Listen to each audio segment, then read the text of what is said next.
हम्म। ओम श्री गुरुवे नमः। अष्टावक्र गीता आज आरंभ कर रहे हैं 10वां प्रकरण। इसका विषय है तृष्णा ही बंध है, तृष्णा ही बंधन का कारण है और प्रौढ़ वैराग्य, पूर्ण वैराग्य, पका हुआ वैराग्य, प्रौढ़ वैराग्य के द्वारा वीत तृष्णा, तृष्णा से पूरी तरह मुक्ति, तृष्णा के बिल्कुल परे चले जाना ही मुक्ति है। ऐसा यहाँ पर इस प्रकरण का विषय दिया हुआ है। पहला सूत्र शुरू कर रहे हैं। अष्टावक्र जी आगे कहते हैं, वैर स्वरूप काम को, काम में कामना को, अनर्थ से भरे अर्थ को त्याग कर और दोनों के कारण रूप धर्म को भी छोड़कर तू सबकी उपेक्षा कर। व्याख्या। 9वें प्रकरण में अष्टावक्र ने कहा कि ये संसार द्वंदात्मक है, दो से बना है, इसीलिए इसमें शांति है ही नहीं। अतः इसकी उपेक्षा करने से ही शांति प्राप्त हो सकती है। संसार बना है, जीवन मिला है, द्वंद तो आएंगे, अशांति तो होगी ही उससे। तो शांति कैसे मिलेगी फिर? उपेक्षा करने से। वासना का त्याग ही उसके प्रति उपेक्षा है। तो ये भी सीखना है कि हमें उपेक्षा करने से शांति मिल सकती है। तो फिर उपेक्षा का क्या अर्थ हुआ? उपेक्षा का अर्थ है वासना का त्याग। ऐसे नहीं कहते ना कि किसी को इग्नोर करना, खाली वो नहीं, वासना का त्याग। इस प्रकरण में अष्टावक्र कहते हैं कि मोक्ष प्राप्ति में काम, काम वासना दुश्मन के समान है। जहां काम अर्थात कामना है वहीं संसार है, और अर्थ, अर्थ यहां किसके लिए आ रहा है? धन के लिए। तथा अर्थ अथवा धन संपत्ति तो अनर्थ का कारण है ही। रुपया, पैसा, जायदाद, ये सब क्या है? ये अनर्थ के कारण बताए शास्त्र। संसार के सारे अनर्थों के मूल में कामना और अर्थ ही है। संसार के सारे अनर्थों के जड़ में क्या है? दो चीजें। अब इस सूत्र में ये दो चीजें पकड़ने जैसी हैं। एक है कामना और दूसरा है धन, धन संपत्ति। सभी अनर्थों की जड़ है, ये मूल है। इन दोनों की उपेक्षा ही मोक्ष का मार्ग प्रशस्त करता है। इन दोनों की, कामना और धन की उपेक्षा। उपेक्षा से क्या मतलब है? अंदर से आकर्षण खत्म हो जाए उसके प्रति।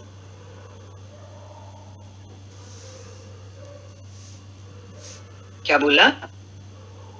उपेक्षा के लिए क्या बताया था? वासना का त्याग। तो कामना और धन संपत्ति की उपेक्षा कैसे होगी? जब हमारे अंदर से वासना का त्याग होगा उनके प्रति। इन दोनों की उपेक्षा से ही मोक्ष का मार्ग प्रशस्त। अब देखो, ये शास्त्र अष्टावक्र हमें बहुत मैच्योरिटी, बहुत ऊपर की तरफ ले जा रहा है। त्याग, वासना, ये सब चीजें पीछे काफी डिस्कस हुई। आज यहां बहुत गहराई से गुरु के श्री मुख से ये वाणी निकल रही है कि हमें उपेक्षा करनी है इस द्वंदात्मक संसार की। और उपेक्षा का मीनिंग वो समझा रहे हैं, वासना का त्याग। और दो चीजें ही सभी अनर्थों की मूल हैं, काम वासना और धन संपत्ति। इनका त्याग हो तभी मोक्ष का मार्ग प्रशस्त होता है। यहां इस चीज को और अच्छे से ठोक बजा के शास्त्र बता रहा है, घोषणा कर रहा है शास्त्र यहाँ पर भी अष्टावक्र इन्हें छोड़ने की बात ना कह करके, वो ये नहीं कह रहे कि इन चीजों को छोड़ दो, वो कह रहे हैं कि इनकी उपेक्षा करो। उपेक्षा की बात कर रहे हैं कि ना ये प्रशंसनीय है ना निंदनीय है, बल्कि उपेक्षा के योग्य हैं। ये जो कामना और धन अर्थ ये सब ऊपर जो चला अभी, ये कोई प्रशंसा के योग्य चीजें नहीं है संसार में, और हमें इनकी निंदा भी नहीं करनी है। तो जब ना प्रशंसा करनी है ना निंदा करनी है, तो क्या करना है? उपेक्षा करनी है। मीन्स हमारे लिए इनकी कोई कीमत नहीं है। इतना हम समझ लें शास्त्र के माध्यम से, गुरु के मुख से। आत्मज्ञानी को इनकी उपेक्षा करनी ही चाहिए, क्योंकि निंदा और प्रशंसा दोनों में कामना ही है, जो वैर स्वरूप है। अगर किसी चीज की निंदा करते हैं तो भी हमारे अंदर कामना है, तभी हम उसकी निंदा कर रहे हैं, मतलब वो चीज हमारे अंदर पड़ी है। प्रशंसा कर रहे हैं तो है ही है। इसलिए ध्यान देना है। साथ में अष्टावक्र जी इन दोनों के कारण रूप धर्म की भी उपेक्षा करने की बात कहते हैं। शास्त्रों में धर्म, अर्थ, काम, मोक्ष, ये 4 चीजें, इन चारों को महत्व दिया गया है। संसारी व्यक्ति को पहले 3 का सेवन करते हुए मोक्ष प्राप्ति की ओर ही बढ़ना चाहिए। पहले 3 कौन से? धर्म, अर्थ और काम। क्या मतलब है इसका? पहले 3 का सेवन करने से कि धर्म सहित अर्थ, धन को कमाओ, धर्म से कमाए हुए धन से अपनी कामनाओं को पूरा करो। इनका तीनों का सेवन करते हुए फिर जो चौथा चरण है मोक्ष प्राप्ति की ओर ही बढ़ना चाहिए, क्योंकि वही जीव की अंतिम स्थिति है। किंतु मोक्ष प्राप्ति से ध्यान हटाकर बाकी 3 का सेवन करते रहना ही भोगवादी दृष्टि है। संसार में यही तो देख रहे हैं ना। पैसा कमाया, इच्छाएं पूरी करी, बस भोगों में रह गए। चौथा जो चरण था मोक्ष का, उसकी तरफ ध्यान ही नहीं गया किसी का। नहीं जाता ध्यान, क्योंकि उसमें लिप्त हो जाता है इंसान। यही तो शास्त्र भी कह रहा है कि जो जीव की अंतिम स्थिति है मोक्ष, उससे ध्यान हटाकर बाकी 3 का सेवन ही इंसान करता रहता है, और ये भोगवादी दृष्टि है।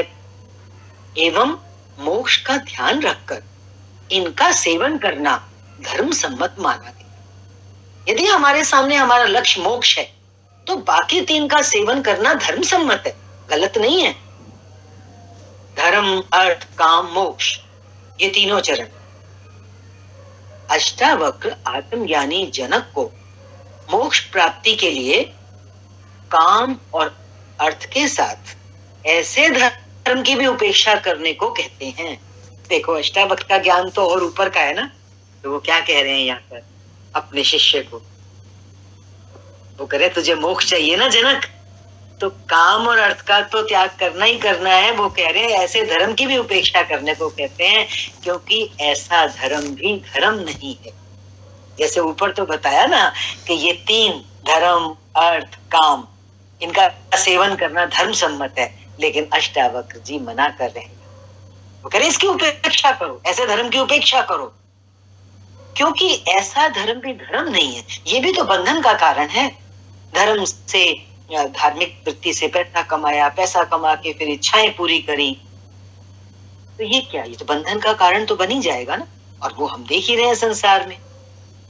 ये भी साधन मात्र था तो साधन।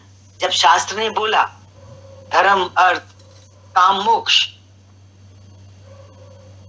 लेकिन साधना के लिए बोला ना।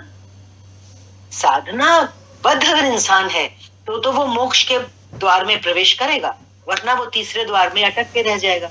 इसलिए अष्टावक्र जी कह रहे हैं ये धर्म भी धर्म नहीं। सिद्धि मिलने पर सभी साधन छोड़ देने चाहिए। सिद्धि मिलने पर जो लक्ष्य है हमारा वो हमें मिल गया। मान लीजिए कोई व्यक्ति धर्म अनुकूल धन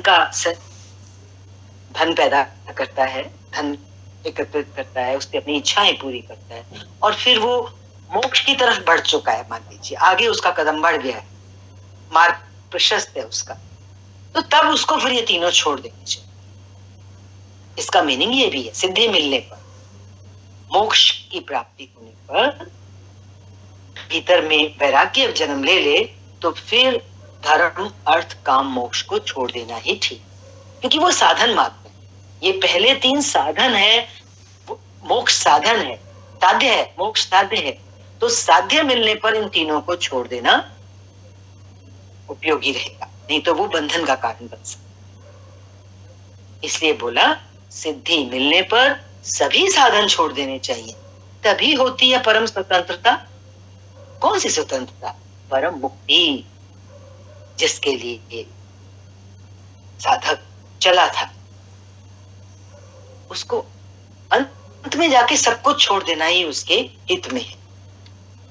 अगला सूत्र, मित्र, खेत, धन, मकान, स्त्री, भाई आदि संपदा को तू स्वपन और इंद्रजाल के समान देख, जो 3 या 5 दिन ही टिकते हैं। व्याख्या देख लेते हैं। भारतीय धर्म संसार विरोधी कभी नहीं रहा। उसने कभी भी नहीं कहा कि संसार मिथ्या है, झूठा है, नरक है या माया है, इसमें दुख ही दुख है, सुख इसमें है ही नहीं। ये स्त्री, पुत्र, धन, मकान, मित्र, सगे संबंधी आदि सभी नरक में ले जाने वाले हैं, इनका त्याग कर जंगल में भाग जाओ, हिमालय की गुफा में रहो, ये सब बंधन के कारण है, इनको छोड़ने से मुक्ति हो जाएगी, आदि आदि। क्या बोला? हमारा जो भारतीय धर्म है वो संसार विरोधी नहीं है, ये सब बातें नहीं कहता है वो। ये सब बातें तो मूढ़ मान्यताएं हैं, जो धर्म को जानने वाले नहीं है, जो धर्म से अनभिज्ञ लोग हैं, जो अज्ञानी हैं, उन्होंने ऐसी बातें की। धर्म तो संसार को मोक्ष प्राप्ति का सबसे बड़ा साधन मानता है। वास्तविक अर्थ क्या है धर्म का? क्या अगर तुम्हें मोक्ष पाना है तो संसार क्या है हमारे लिए? संसार तो हमारी एक साधना का स्थान है। हमें संसार में तो साधना करनी है, जिसमें रहकर ही मोक्ष प्राप्त किया जा सकता। इसीलिए तो स्वर्ग में रहने वाले देवता भी मोक्ष पाने के लिए क्या चाहते हैं? संसार में आना चाहते हैं, संसार में आने के लिए लालायित रहते हैं, क्योंकि ये संसार ही तो वो पाठशाला है जिसमें अनुभवों के पाठ पढ़ करके मनुष्य मुक्ति की साधना संभव बनाता है, साधना कर पाता है। किंतु संसार में आकर भोगवादी दृष्टि से मनुष्य का पतन होता है ना? सावधानी की जरूरत है। अतः निंदा संसार की नहीं, इस संसार के प्रति जो वासना है, तृष्णा है, अहंकार, कामना आदि है, वो निंदनीय है। इसका भी कारण ये है कि ये संसार और इस संसार के जो भोग हैं और जो सभी नाते रिश्ते हैं, वो कैसे हैं? वो क्षणिक है, रहने वाले नहीं है, शाश्वत नहीं है, थोड़े दिन के हैं। भारतीय अध्यात्म क्षणिक की अपेक्षा शाश्वत को महत्व देता है ना? हम क्या सीख रहे हैं कि जो टेम्परेरी है, कुछ समय के लिए है, हम उसको महत्व ना दें। किसको महत्व दें? जो शाश्वत है, सदा रहने वाला है। भारत ने, हमारे भारत देश ने इस शाश्वत को ही सत्य कहा है। सत्य एकमात्र यही है जो तीनों काल में स्थिर रहे, एक जैसा रहे, नित्य रहे, उसमें कोई परिवर्तन ना आए। क्षण क्षण बदलने वाला कभी सत्य नहीं हो सकता। इसी का अष्टावक्र कहते हैं कि जैसा स्वप्न में सब कुछ दिखाई देता है, क्या क्या नहीं देखते हम सपने में, लेकिन जैसे ही सपना टूटता है तो सब कुछ विलुप्त हो जाता है, गायब हो जाता है। कहाँ रहता है वो सपना? इंद्रजाल में कई वस्तुएं भ्रमवश दिखाई देती हैं। ठीक इसी प्रकार मोक्ष की इच्छा करने वाले को इस संसार को कैसे देखना है? स्वप्न की तरह देखना और इंद्रजाल की तरह देखना। इंद्रजाल में चीजें कैसी दिखती हैं, भ्रम से कुछ की कुछ दिखाई देती हैं, ऐसे ये संसार है कुछ दिखता कुछ है। तो क्या बताया, जो साधक है उसे क्या करना है, जो मोक्ष की इच्छा प्राप्त करना चाहता है वो इस संसार को बस एक स्वप्न जैसा समझे। कहते हैं ना, रात का सपना 2 घंटे का, और जागृत जीवन जो है हमारा, इसको जब स्वप्न बता रहे हैं, अरे ये 60 70 80 वर्ष का लंबा सपना है, सिर्फ उसके समय का ही तो फर्क है। वो छोटा सा सपना है, ये लंबा सपना है सपना ही। क्योंकि जैसे रात का सपना टूटने पर खत्म हो जाता है, उसका कुछ शेष नहीं रहता, ठीक इसी तरह से ये जागृत जीवन जो हमें स्वप्न जो जीवन मिला है, ये भी तो एक दिन नष्ट हो जाता है, खत्म हो जाता है, कुछ भी तो हमारा नहीं रहता। जो कुछ हमने इतना खड़ा हुआ किया होता है उससे हमारा कोई संबंध नहीं रहता। स्वप्न में किया हुआ महल, खड़ा किया हुआ महल, स्वप्न टूटने के बाद हमारा वो महल खत्म। ठीक इसी तरह से ये जीवन जब हम जी चुके होते हैं, हमने कितना कुछ खड़ा किया होता है, हमारी सांस निकली तो हमारे लिए वो सब खत्म, विलुप्त। इसलिए इस संसार को स्वप्नवत देखने के लिए बताया। इंद्र जाल के समान मानना चाहिए कि वो भ्रम है, क्योंकि ये मित्र, खेत, धन, मकान, स्त्री, भाई आदि समस्त संपदाएं थोड़े समय के लिए सत्य हैं, सत्य है पर थोड़े समय के लिए, ये शाश्वत नहीं है। शाश्वत में जो सदा पहले भी हमारे साथ रहा हो, आज हमारे साथ और आगे भी हमारे साथ चले। तो ये जो संपदाएं हैं संसार की, स्त्री, भाई, मकान, मित्र, खेत इत्यादि, ये शाश्वत इसलिए नहीं है कि हर जन्म में तुम्हारे साथ ये नहीं रहेंगी। ये शाश्वत नहीं है कि हर जन्म में तुम्हारे साथ रहेंगी, मीन्स नहीं रहेंगी। मृत्यु होने पर स्वप्न की तरह सारा दृश्य बदल जाएगा। आपका ये घर बार सब कुछ खत्म होके आप कहाँ पहुंच जाते हैं, किस घर में, कौन आपके माँ बाप, कौन आपके भाई बहन, मित्र, बंधु, कौन मकान आपका, सब चेंज हो जाएगा। अगले जन्म में फिर सब नए संबंधी होंगे, नए रिश्ते होंगे। इस प्रकार अनेक जन्मों में अनेक रिश्ते बनेंगे और मिटेंगे। इनमें तुम्हारा साथ देने वाला कोई भी नहीं है, ना तुम किसी का साथ दे सकोगे। ये सब 3 या 5 दिन ही टिकेंगे, यानी कि क्षणभंगुर हैं, अभी हैं अभी नहीं है। सब श्वास के रहते का खेल है, श्वास टूटी छूटी, खेल खत्म, सब रिश्ते खत्म। अतः ज्ञानी को मोक्ष प्राप्ति हेतु इन सब की उपेक्षा करनी चाहिए। इस पहले 2 सूत्रों में उपेक्षा पर बहुत जोर दिया जा रहा है। उपेक्षा करनी चाहिए, हमें समझना है कि हमें उपेक्षा कैसे करनी है। अष्टावक्र भी इन्हें छोड़कर भागने की मूर्खतापूर्ण बात नहीं कह रहे हैं। जब उपेक्षा की बात कर रहे हैं, ये नहीं कह रहे छोड़ के चले जाओ। वे कहते हैं कि इस तथ्य का बोध हो जाना पर्याप्त। तो उपेक्षा कब हो जाएगी, जब इस सच को हम जान लेंगे, इस हकीकत का बोध हो जाएगा। जिस दिन अरे ये सब क्या है, अपने आप उपेक्षा हो जाएगी। वो कह रहे बोध ही काफी है। ये बोध होने से आत्म क्रांति हो जाएगी। बहुत सुंदर बात आ रही है, हमारे लिए रास्ता सरल हो रहा है। क्या कि हमें जानकारी हो जाए बस, वो फिर अंदर जाकर के वो जानकारी अपने आप काम करेगी हमारे लिए।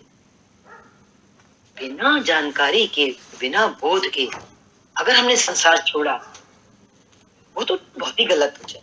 क्यों कि बिना बोध के संसार छोड़ने से कुछ होने वाला नहीं है। कुछ लोग ऐसा करते हैं, संसार छोड़ के चल देते, तो वो ना इधर के रहते हैं ना उधर के रहते।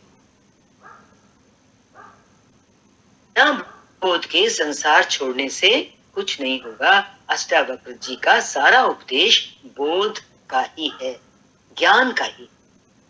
ये जानो तुम कौन हो, जानो कि सत्य क्या है, जानो कि शाश्वत क्या है, और वो जान के फिर स्वतः ही उपेक्षा इस संसार की, जो कि हमारा साथ देने वाला नहीं है, क्षणभंगुर है, उसकी उपेक्षा स्वतः ही हो। आज के लिए इतना ही। ओम शांति शांति शांति।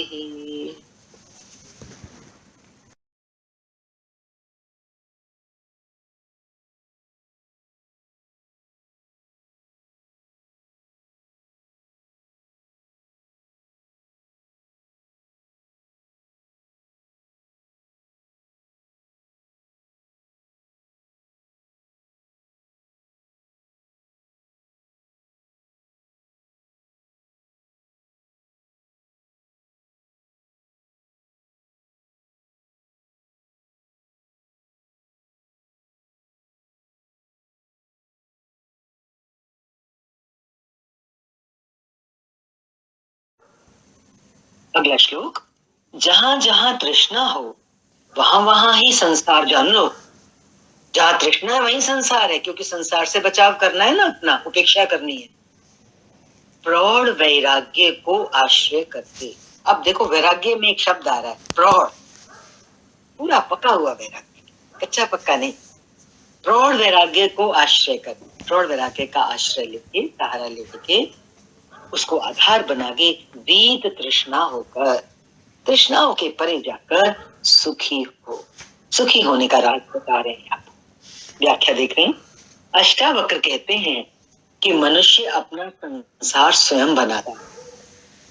कैसे बनाता है मनुष्य अपना संसार?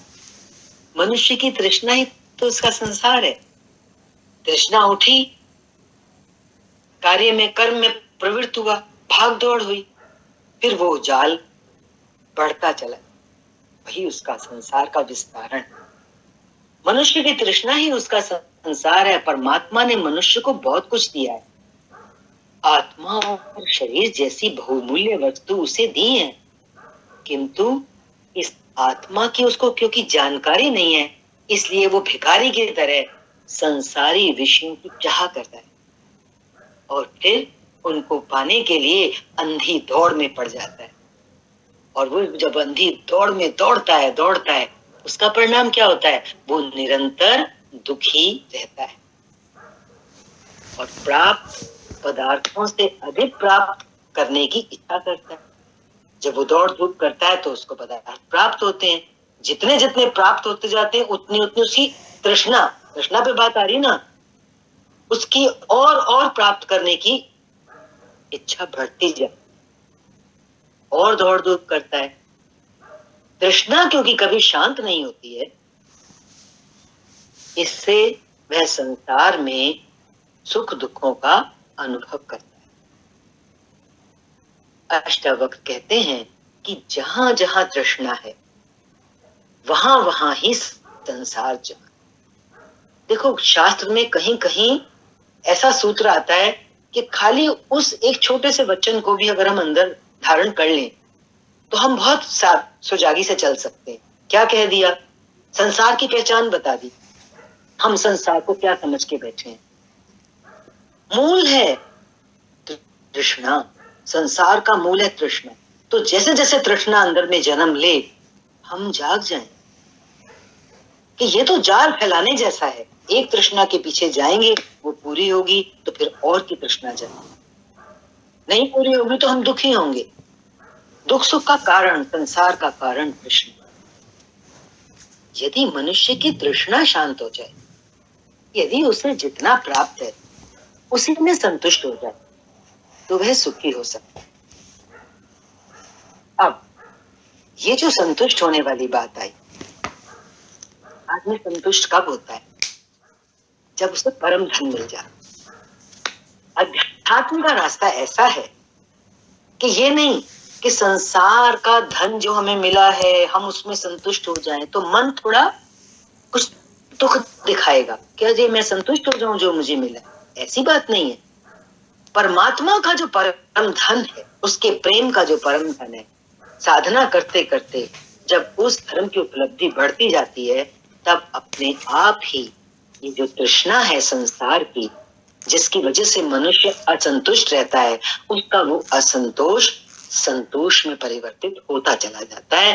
क्योंकि उसको संतोष अब कहां से मिल रहा है? अध्यात्म जगत, परमात्मा के प्रेम, उस सत्य की प्राप्ति से जो जिसमें उसको शांति मिली है।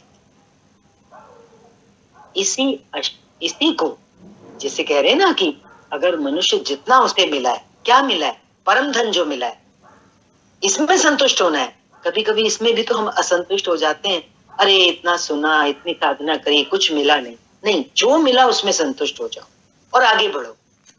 तो अगर हम संतुष्ट होना सीख गए अध्यात्म मार्ग में, तो मनुष्य सुखी हो सकता है और शांति को उपलब्ध। और इसी को अष्टावक्र वीत तृष्णा कहते हैं। देखो जो तृष्णा से ऊपर उठने की जो बात चल रही है ना यहाँ पे, उसको अच्छे से समझ लो। तृष्णा, वीत तृष्णा, तृष्णाओं के पार चले जाना। तो संसार की जो तृष्णाएं हैं उनसे पार कैसे? बढ़ती जाएगी। और जो संतुष्ट होने की बात है, तो संतुष्ट हम किसमें होंगे? संतुष्ट होंगे हमें जो आंतरिक धन मिलता है, उसमें भी कभी हम हिले नहीं, तो स्वतः ही वीत तृष्णा की स्थिति बन जाती है। वीत तृष्णा, दूर दूर तक तृष्णा हमारे जीवन में नहीं रहती, लुप्त हो जाती है।